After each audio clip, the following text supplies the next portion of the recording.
Welcome to part 1 of our self-introduction masterclass. Today, we're going to focus on one of the most important English skills you'll ever learn: introducing yourself. Now, this might sound simple. After all, you've probably introduced yourself many times before. But here's the interesting thing. Many English learners can discuss complex topics, understand movies, and read articles, yet they still feel nervous when introducing themselves. Why? Because a self-introduction isn't just about sharing information. It's about creating a first impression. And first impressions matter. Think about it. Whether you're meeting a new friend, attending a job interview, joining a class, participating in a meeting, or networking with professionals, people often form an opinion within the first few moments. That's why learning to introduce yourself confidently is such a valuable skill. Let me ask you a question. Have you ever experienced this situation? Someone says, "Tell me about yourself." And suddenly your mind goes blank. You know your name. You know where you're from. You know your job. You know your hobbies. But somehow the words disappear. If that has happened to you, you're not alone. Millions of English learners experience the same thing. Today, we're going to solve that problem. By the end of this lesson, you'll understand exactly how to introduce yourself naturally, confidently, and professionally. But before we begin, if you're excited to improve your English speaking skills, subscribe to Daily English, like this video, and leave a comment below telling me where you're watching from. I love seeing learners from around the world joining our English community. Now, let's get started. The first mistake many learners make is trying to memorize a perfect introduction. They write a script. They memorize every word. They practice it repeatedly. Then, when someone asks a slightly different question, everything falls apart. Instead of memorizing, learn a structure. A structure gives you flexibility. Think of your self-introduction like building a house. You need a strong foundation.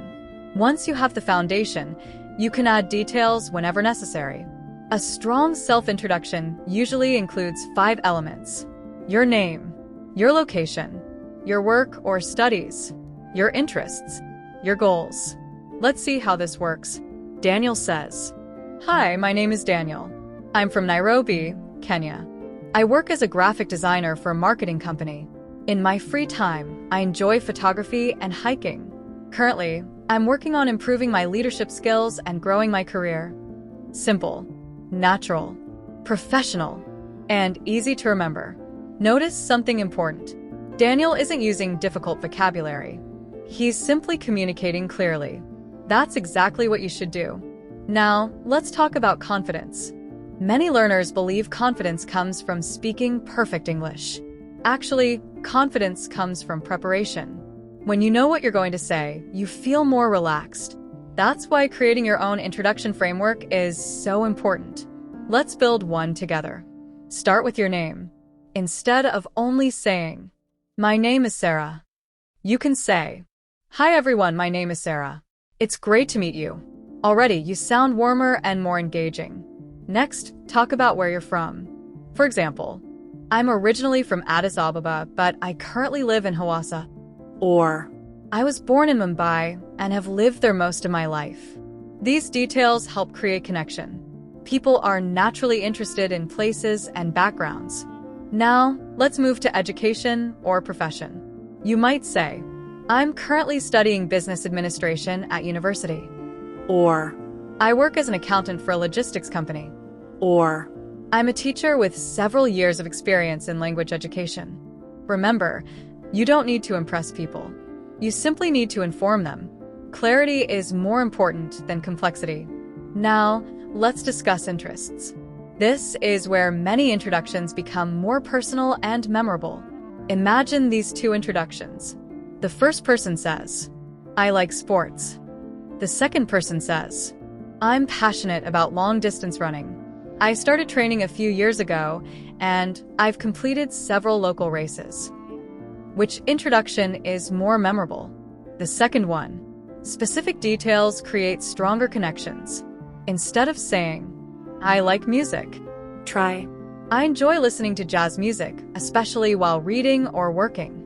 Instead of saying, "I like traveling," try, "I love exploring historical cities and learning about different cultures." Details make conversations easier because they give people something to respond to. Now, let's talk about goals. Goals are powerful because they show direction. For example, I'm currently improving my English because I want to work internationally. Or, My goal is to start my own business in the future. or, I'm focused on developing my communication skills and advancing my career. People often connect through shared ambitions. Never underestimate the power of discussing your goals. Now, let's explore different introduction lengths. One important communication skill is adapting your introduction to the situation. Sometimes you need a 15-second introduction. Sometimes a 1-minute introduction. Sometimes longer. For example, short introduction. Hello, I'm Emma from Australia. I'm a university student studying engineering. It's great to meet you. Professional introduction. Good morning. My name is Emma Parker. I'm currently studying engineering and have a strong interest in renewable energy technologies. I'm excited to learn from everyone here today. Networking introduction. Imama. I'm studying engineering and I'm particularly interested in sustainable technology solutions. I enjoy meeting people who are passionate about innovation and problem solving. Notice how the same person changes her introduction depending on the situation. This is an advanced communication skill. Now, let's discuss body language mentally. Even though we're focusing on speaking, confidence is communicated through more than words. Your attitude matters. Your energy matters. Your mindset matters. When introducing yourself, don't think, I hope I don't make mistakes. Think, I'm sharing information about myself. This small shift changes everything. You stop focusing on fear and start focusing on communication. Now, let's talk about a challenge many learners face: comparing themselves to others. Perhaps you hear someone speaking English fluently. Their introduction sounds polished and natural, and suddenly you feel discouraged. Don't. Remember, every fluent speaker was once a beginner. Every confident communicator once felt nervous. Every skilled speaker developed their abilities through practice. Your goal isn't to sound like someone else. Your goal is to communicate clearly and confidently as yourself. That's enough. In fact, authenticity is often more attractive than perfection. People connect with genuine personalities, not perfect performances. Now I'd like you to imagine something. Imagine meeting someone new tomorrow. Instead of feeling nervous, you smile and confidently introduce yourself. You explain who you are, what you do, what interests you, what goals you're pursuing. The conversation flows naturally. You feel comfortable. You feel confident. That future version of yourself is closer than you think, because confidence grows through repetition. Every introduction strengthens your skills. Every conversation improves your fluency.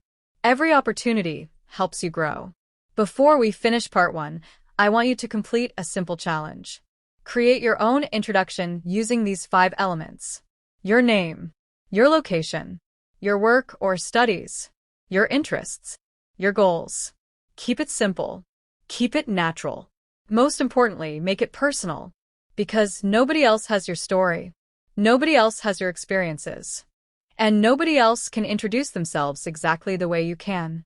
In part 2, we'll go deeper and learn how to talk confidently about your family, education, hobbies, daily life, personality, and personal experiences in a way that sounds natural and engaging. That's where your self-introduction becomes more than information. It becomes a conversation. I'll see you in part 2.